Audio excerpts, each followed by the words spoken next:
Hey guys, Lonnie from Jeep Extreme. Next on the Honda Pioneer. The last one I just got done lining some of the front plastics and the bumpers that I built. Next is my green accents. Green, not like the truck that I did. It's gonna be more of a darker green. I like the bright green, but this was cheap and I'm actually gonna be using this stuff. I think 16 bucks for enough to do a liter, which is 1.5 ounces Raptor. So just one packet of paint right here in it in a liter in one of the bottles. In the tinnable version, which is right here. My girlfriend went through and wrapped everything like a present. So we got my accents showing here. The bed is very time consuming. Because of all the grooves and everything, you can expect to spend a while. Mine was really dirty. Even though the plastics are rough and different things like that, there's like a gloss finish type on it. I scuffed them all up with my drill and a wire brush. I went through everything with acetone. I'm gonna go ahead and leave those on and just see how they cover. Not saying I'd do that, but that's what I'm gonna do. There we go, boom. Accents on the side. And everything covered that you don't want. I'm still skeptical on these. We'll see. They'll have to be scuffed if I shoot them. I just want to make sure I have enough for the bed. I'm only using a liter, so I want my accents thick. This stuff shrinks a little bit, so you want to get it on fairly thick. So like the first video, I went through on it and I sprayed the bumper, went to the next bumper, went to the, well actually I think I did the front fenders first, and then just kind of went back and forth. So it would give it a little time to cure while I'm going to the next one, come back and make a circle. The bed will take a while. This stuff is usually cured in a couple days if you set it out in the hot sun or if you have a heater. This is the Raptor liner Accents Honda Pioneer 704. Stay tuned. Appreciate you. Like, subscribe. And let's keep this channel rocking and rolling. Thanks. I also don't want to forget about the cowl change I made. I'm just going to leave the middle black, and then I'm going to use the green on the sides, kind of like a racing stripe look. See how I like it. If I don't like it, I can always redo it. But it was kind of a last minute thing, and I was like, there's a lot of black up front, which is cool. And I mean, honestly, the whole thing would look great black. But I want just a little bit of, and maybe it'd be too much. I don't know. We'll find out. What we're gonna do is use a wire brush.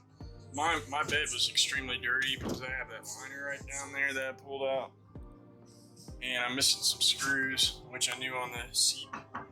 Because this is a 4, so these fold up, make seats. So the back, we're gonna do all this in green because I didn't want to waste anything. And then we're going to do the accents in green on the outside. Then we're going to go through after all that's done and do black again on the outside of the bed. So basically this whole thing is going to be lined except for part of the roll bars. Basically sanding out all this stuff. Taking off the scuff. I just scuffed it up real good.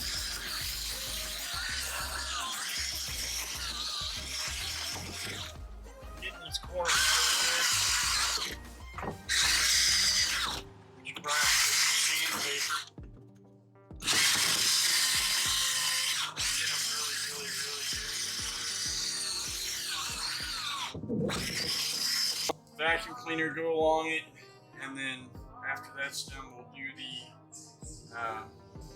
acetone to get everything clean, dust off. You can always take the hose before you spray it, air hose, and blow it out to make sure. That's what I usually do after I acetone.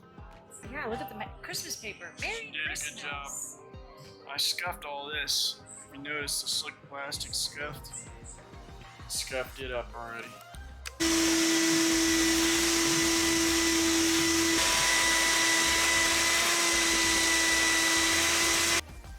Alright, color, got it, and you already got it on your bottle up. This is an old bottle, but it's still good.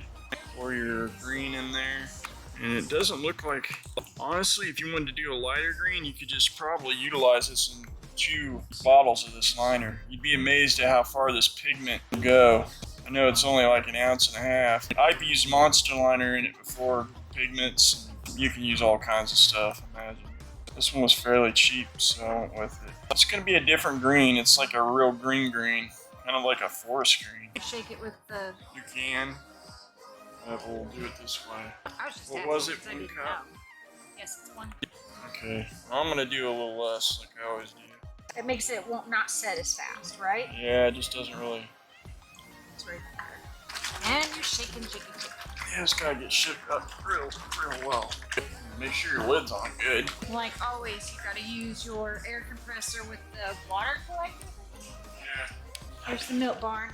There's the air compressor, and then this is the water collector thing to keep the water out of the air while you're spraying. It's one of those great big 5-horse, 80-gallon tank. When you're done, lid comes off. Don't shake it when you're done. Because you got your vent hole. It'll come right out that. Air compressor's on. It's between 65 to 80. Trying to keep it about the same for whatever you're wanting to shoot. Go with this first. Now, this is kind of interesting.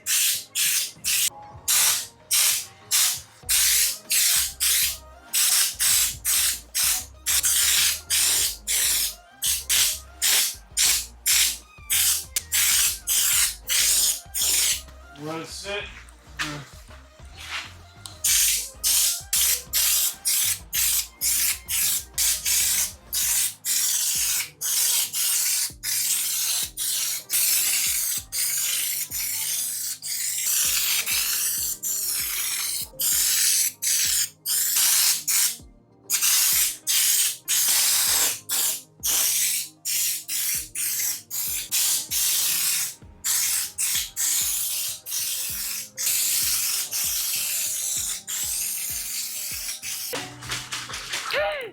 Oh, there I went.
Got another color bottle. You can order another thing of pigment and just leave it